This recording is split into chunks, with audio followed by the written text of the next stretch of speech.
so much. Yes, hello from my side, Nicole, my name. Very pleased to be here and having this opportunity to give this talk today. Um, like I said, or I think it said so in the invitation, I'm an advisor at the Office of the Board of Managing Directors and have a background in political science and also climate change, politics and policy. I did my PhD on climate policies around the globe, and especially looking into what kind of climate concerns do they address. But today, I want to talk about sustainability in the banking system.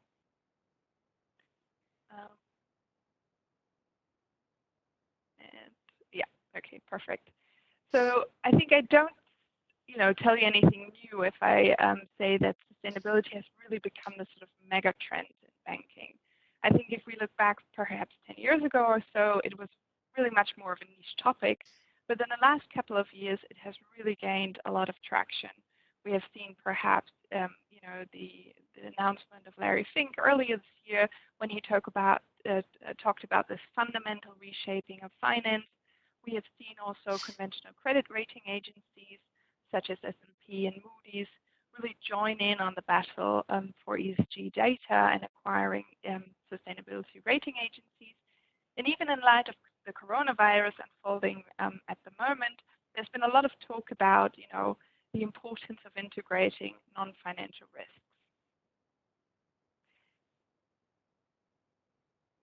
And there's another slide that I always like to show, because if we look into the environmental dimension, what really is at the source of most of it is climate change. And we have the IPCC, so the International Panel on Climate Change, which has estimated that sort of the human activities have already caused approximately 1 degree of global warming. So you see here the temperature increase. And also, I'm sure you're all familiar with sort of the impact of climate change. They are manifold, from sea level rise to ice melting to loss of biodiversity. But I also think the last point, sort of the increase in extreme weather events, is one that really feel on a personal level and have been feeling much more closely in the last couple of years. So, we're reminded of the wildfires, perhaps in Australia earlier this year, and especially in Europe, we have seen for the latest years an increase in heat waves, especially during the summer.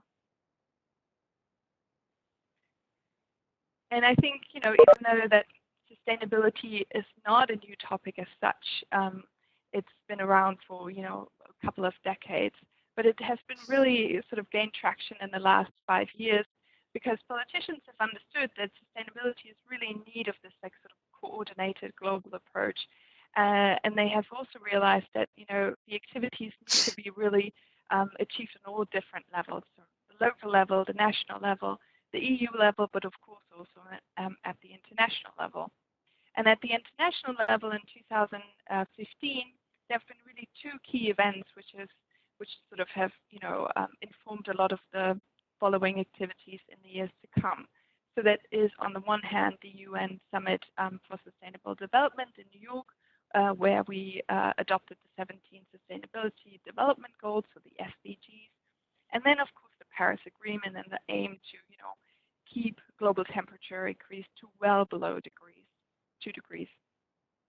And these events have also informed a lot of what has been going on at the EU level in terms of banking and finance. And in 2018, the EU has presented the EU Action Plan on Sustainable Finance with a number of policies and the question of how to best integrate environmental, social, and governance aspect considerations into financial policy frameworks. And one of the outcomes has been the EU taxonomy regulation for sustainable investments, which has come out in its first form in 2019. And at the basis was really sort of finding this EU classification system and establishing a system where we could coordinate these different sustainable activities and develop a way of a green list and attributing sort of different business activities and their greening aspect of it in a way.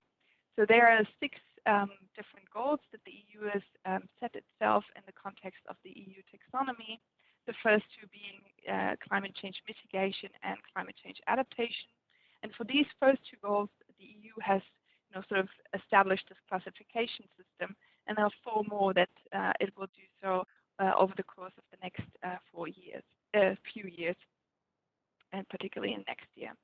And then, of course, in 2019, we have also had the European Green Deal, sort of the cornerstone from the President of the Commission, Ursula von der Leyen, and the aim to have, carbon neutrality by 2050 in Europe.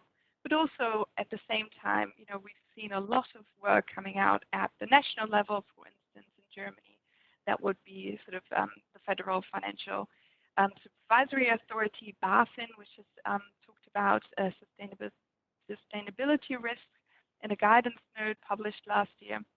We have similar developments from the EBA, where they also looked into climate risks and started a pilot study in March 2020. And there are a number of consultations running, especially this year, sort of which all go back to the EU Action Plan on Sustainable Finance. And then, of course, we have a number of voluntary initiatives, such as the Principles of Responsible Banking, which we, CZ Bank, have signed in March this year. And this slide is just sort of, gives you an idea of like all the different initiatives and activities going on in the area of ESG and in the different levels at the national, EU, and international level. And I think the main takeaway is that there's really a lot that is going on. The politics, the voluntary commitments, also the reporting initiatives, and that's a good thing because it shows that there's a lot of things that are being that are done in the realm of sustainability. And a lot of these different aspects are being addressed. But at the same time, from a practitioner's perspective, it's also really difficult at times to, understand all of the current challenges, to stay on top of things. That's really another key takeaway from this slide. But I think what all of this also shows is that, financial institutions become sort of this key actor in all of this because they are asked to promote more ambitious climate action. So the political actors have identified the private sector to have really this transformative force in a way, and they are able also to deliver on the goals of the Paris Agreement, for instance. But of course, we also have the customers who have increasingly understood sustainability to be this competitive factor. So they want their investments, increasingly to be more sustainable. They want their banks to also incorporate sustainability issues. And the banking sector, I would argue, has understood this and has, set up their own initiatives and, of course, their own business activities and attributed a lot of resources to this topic, for instance, by issuing green and social bonds. And there's a lot of talk about the amount of money that is going into this. For example, just from the European Green Deal, the Commission is estimating that there's a financing gap of roughly 180 billion per year in order to transition to a low carbon economy. And that brings sort of financial institutions into this opportunity for becoming these intermediaries. But the question really is like, how do banks deliver on this? How do they integrate sustainability? How do they coordinate their efforts, and what are the challenges ahead? And if we look at what CZ Bank has been doing so far, I think we're all members of cooperative banks. It's really quite clear that sustainability has always had a very important role to play. It's kind of embedded in our DNA. We rely on self-sufficiency, on responsibility, and long-term. So this is really sort of building on our cornerstone. And we have shown sustainability actions through the financing of renewable energies, sustainable investments, promotional loans focusing on climate matters. We, of course, also have sustainable investment research. So that's all good, and has also been beneficial in how sustainability rating agencies, for instance, view our engagement in this area. Since 2011, we have had the prime status by ISS ESG. So we have had sort of an above average commitment to environmental and social issues. And that's generally a good thing. But the question, of course, is how do we move forward from this? Because it becomes quite clear that when we go deeper and think about all the regulatory aspects that I laid out earlier in the first few slides, it really doesn't, stop here. There needs to be sort of a re-evaluation of the topic in its entirety, and it doesn't really help, if I may say, that we have always been sustainable, and it's really an important issue, but there's a lot of pressure coming from the regulatory aspect, from the customer, from all sides, to really think about this issue again in a deeper way. So how do we go about it? Of course, as with anything, there are a lot of opportunities and risk associated. There's a lot of talk about mobilizing the trillions as an opportunity. Of course, there are also a number of risks associated, especially when it comes to climate change. The fear that the impact of climate change will also be very negative or have a negative impact on the global financial assets, for instance. But what I really want to talk a little bit more in detail about are some of the challenges. There are, of course, a number, but I want to draw out two challenges in the remainder of the talk. The first one being assessment of suitable sustainable investment, and really coming up with a sustainability classification scheme. And this, I would argue, is really at the basis of it all, because as the EU taxonomy, for instance, is trying to do, we need to develop this sort of uniform understanding of what it is when we speak about sustainability. That needs to be uniform across the banking institution, but of course, ideally, it should also be uniform across the banking system as such. And the obtainment and the processing of suitable ESG data is really at the basis of it all. It's the core for corporates and corporate products. And I want to show you how we at DZ Banks are trying to master this challenge. And the second aspect that I want to go a little bit more into detail is the integration of sustainability risk in sort of, across all business units. So it's more of a governance aspect, in that it's not enough to just, look into the communications part of side, but it's really important to integrate sustainability in the credit review process, in our portfolios, and so forth. And at DZ Bank, we're doing this in form of a larger sustainability project that we're currently undertaking, and that is continuing throughout the year. And if we go back and think about the UN Sustainable Development Goals, it becomes quite clear that we haven't really had a kind of system that helps us translating all these goals so far and understanding how we can help as a banking sector in delivering those. So this is the kind of work that we are currently doing, and it's really quite a complex undertaking in the sense that if you look at these 17 goals, they're all quite broad. There are a number of them. They're, of course, political goals, and some of them might attribute better to the banking sectors than others. For instance, clean water might not be as helpful as, for instance, affordable and clean energy. That might be a goal that is easier for a banking institution to help deliver on.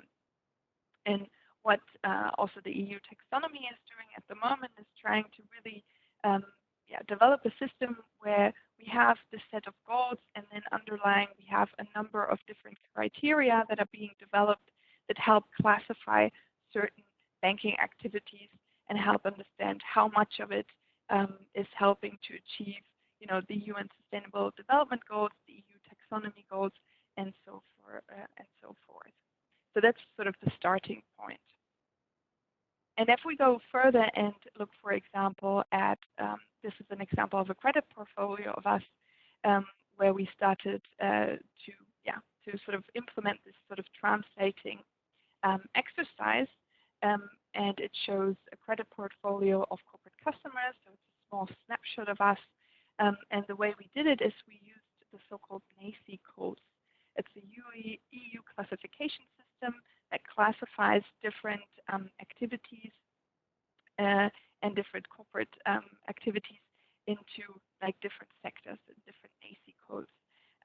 And I think it's important to say that it's really, this is done without any judgment. So the idea is not to look how much is green, how much is non-green, but it's more a mapping exercise to get a better sense of, what does our portfolio actually look like? What are the sectors that we have a lot of engagement in? What are the sectors that we don't have a lot of engagement in? And that is important because we also, of course, want to see and look at the sectors in terms of not just what is the risk of it, but also what is the transformational potential of some of these sectors. And for example, if you look at 35, the electricity sector, that's a relatively large portion of our credit portfolio, and that's a good thing in the sense that it has a lot of transformational potential when you think about renewables, when you think about solar, when you think about wind turbines. And then the idea is to have this snapshot, but then also go deeper and go into a more deeper level and on the a more detailed level. But at the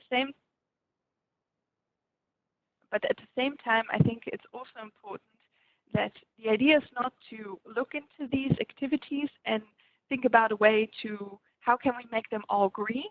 That would go more into the greenwashing department, but really what is their transformational potential. And we use at DZ Bank 4 different methodological approaches. So like I said, we're using the SDG indicators, we're using the EU taxonomy, we're also using technology mapping, sort of looking more into the infrastructures in certain sectors, what are future technologies that are being applied, for instance, when you look at farming or other aspects. And then we also want to complement them with more qualitative assessment, because many of the indicators, they may not be binary, but they're more sort of, EU taxonomy aligned or likely aligned, but they really lack some of the more detailed information. And that's where the more qualitative assessment comes in very handy. And this slide also should give you an idea of, the magnitude of the issue in a way, because it's really an exercise that, we have just started to undertake, but it's going to, be around for a number of years because it's also in a way a moving target. So with time, there's going to be more information coming out of the different classification schemes. We will start with the SDG indicators. We aim to also incorporate the EU taxonomy and the technology mapping. Once the EU taxonomy has also classified the 4 other goals, we'll also apply these. But it's really an exercise, like I said, that will go over a number of years, because it's really important to establish a system that, in a way we can all agree on. And it's a moving target because there's a lot of uncertainty around certain aspects of it. For example, there's always the question of, how do you classify nuclear energy? Is that a green activity or not? And I think we will see over the next couple of years a lot of changes also in this. And even the EU itself says that, the classification system that they have given out in the realm of the taxonomy is not fixed. It might change, and that, of course, is not so easy. But it's just to make you understand that it is a moving target, and that's quite complicated because we just not, have developed this classification system, but we're just setting it up right now. And the last challenge is like I said, sort of the governance aspect of it. So the integration of sustainability really across all business units, and that, is in strategy, in organization, in governance, in communication and reputation management, but also, of course, into risk management and, employees, business ecology, all of those aspects sort of, along the entire value chain. And it's important to do that decentrally, to really have key responsible people in all of these business units who take on the integration aspects of sustainability. But at the same time, and that's the first point on the further development to-do list in a way, is to also establish a central sustainability unit, ideally from an advisory perspective, that is able to coordinate all these efforts, but also who is able to act as this coordinating, facilitating function throughout and for the entire organization. And we have done that at DZ Bank just this year and started it. There are a number of other things that we are looking into this year. We want to look into further voluntary initiatives, and I also think it's quite clear that it's become, this priority topic, and that will stay throughout Corona and for the remainder of the year. And we started developing the sustainability classification system, and for that, really want to arrive at a point where we can quantify our ambition level. Because at the end of the day, once we have done all the work on the classification scheme, we get a better sense of where we stand, and through that, we can then quantify our ambition level and where we want to be and where we want to aim to be in the future in terms of what our vision in sustainable finance really is at DZ Bank. So with that, I'd like to close and just give you a few key takeaways from today's talk, because I believe that sustainability certainly will continue to be relevant even in a post-COVID-19 world. And I think that, it is a very big task, and I've hoped to show you sort of the complexities or some of the complexities around the issue. And it's a challenge that requires a lot of things, but I think three are really most important. The first being the re-evaluation of the topic in light of the growing focus, the integration of sustainability across all business units, and then last but not least, and perhaps most importantly, sort of the establishment of a uniform understanding and hopefully a uniform understanding across the industry.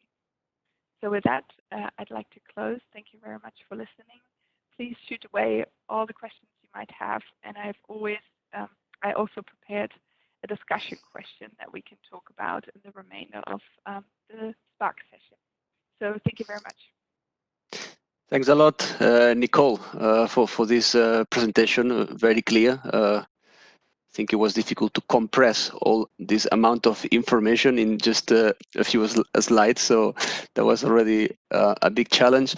Then let's see if any participant does have any question. I don't know if any of you are working in some of these topics, or your activity relates somehow on these topics, but please feel free. Let me know if there is any question. Okay, well, in the meantime, Nicole, I have a question. And it's do you think there is let's say a conflict between pursuing a sustainable banking and a strong financial performance, because sometimes we associate sustainable products, green products and stuff like this with kind of lower return. So I don't know if this, how you say it, dichotomy or these things, it's actually true. I don't know. And I don't know if you have these talks in the Z Bank saying, okay, this is good to go sustainable, but would that have an impact on our performance as a bank? It would be interesting to know what are the views of the Z Bank on that. So I think you touch upon sort of the essential question, right? What's the conflicting potential, and what is the return on investment? And I think that there are a number of studies showing that some of the investments, the ESG investments, are performing quite well, especially in light of the pandemic at the moment. And I think the market has grown, exponentially in a way.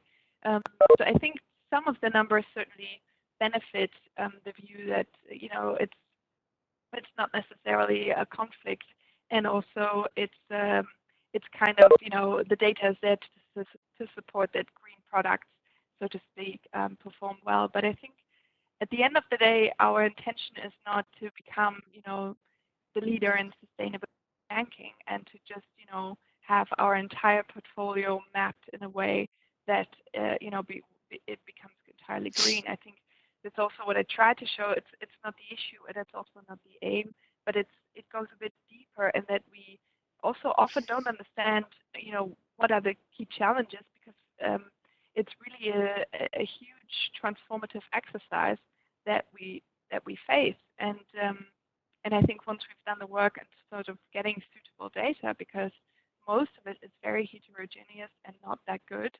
And while that is its own set of problems, if we really want to set up this whole data platform, it's something that we see incredible pressure from the regulatory side. So in a way, it's not even a question like can we do it or not. I think it's sort of we're pushed in a way and in a role that we are asked to deliver on these goals and help these transformations. That's why I also came up with the question, what is our role, and do we even want to take up this role? I think that's something that will be discussed throughout the upcoming decade when we see how all of these developments then really unfold.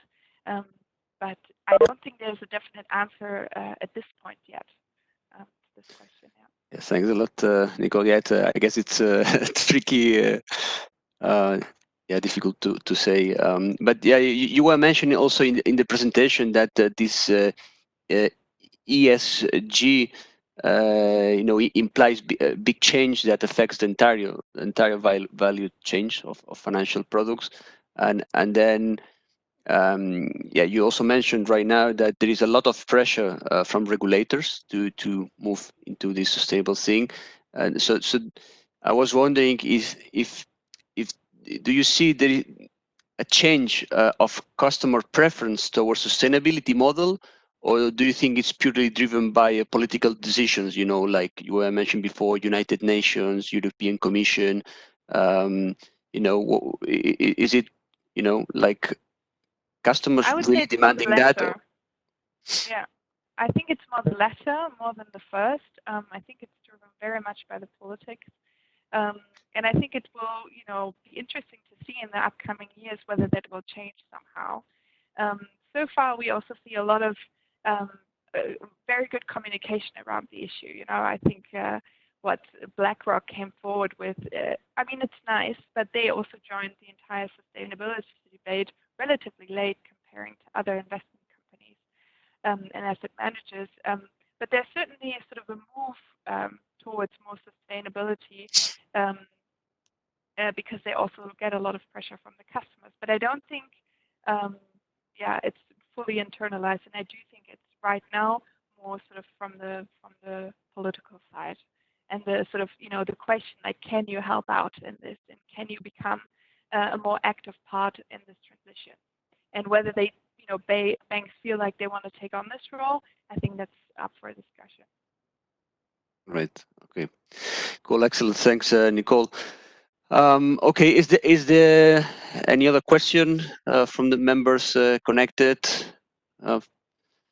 Brazil, Argentina. We have here Austria. Monica Bäumer here from Volksbank Vienna. Maybe I can ask a question. Please, Monica, go ahead. Can you hear me? Yes? Okay. You said you established a central sustainability unit this year. So in your personal opinion, which part of the company, which person of the company were the ones which were the hardest to convince that you need a sustainability program in DZ Bank, and how did you convince them? Because we're in a same situation. I'm the responsibility, and we have some borders in the company. So I'm really curious how you did it. So I will say very politically correct that this is an ongoing endeavor. And that we just started laying out sort of a framework for it. And so far, I mean, I have to say that really all of the units, even though it sort of came with came with Corona, they really did deliver on being able to name a person of responsibility and to come up with certain milestones they want to tackle in the years to come. But I think it becomes a bit more tricky when you maybe in a few months or years in terms of like implementation. And of course, on the one hand, it's just, it's a resource and a capacity question. Like some units, are already maxed out on their capacity. And this is yet another aspect that they need to focus on. So there is maybe some reluctance, not that they don't want to, but that they just lack the capacity. And I think that's where the central unit is potentially comes in helping, to facilitate and to anticipate also what they may need in order to deliver on these aspects. And then, yeah, if I really have to, I cannot really pinpoint, any certain business unit that was completely reluctant or that was really difficult to convince, because I think throughout the organization, they all see that it's becoming an important issue. I know, for example, from some colleagues, they said, we really need to sign this principles for responsible banking. It's becoming a key issue, and other competitors have already signed it, and it's becoming sort of a decisive financial factor as well. But I think the key question will be really when it comes to implementation, and if we then see throughout the months and years, if there will be some units who are perhaps in a bit more able or have more capacity to deliver on these sustainability aspects, and some who are really not so able to. And of course, I think at the end of the day, what is also really important is that it's a huge coordination effort. And that, of course, because you have some aspects that sort of, some topics that run throughout different organizations and business units. And I think coordinating these in a coherent manner is really going to be very challenging. Perfect. Thank you so much. That helped me already. Yeah, thank you so much. Okay. Is there any further question from any of the members? No questions. So, okay. So I think we can leave it like this, if you all agree. I would like to thank again Nicole for this presentation, for your time, for your availability, and also to the rest of the participants for connecting today. I hope to see you soon, and we stay in touch. I wish you a nice evening and talk to you soon. Thank you. Thank you. Thank you. Bye. Bye.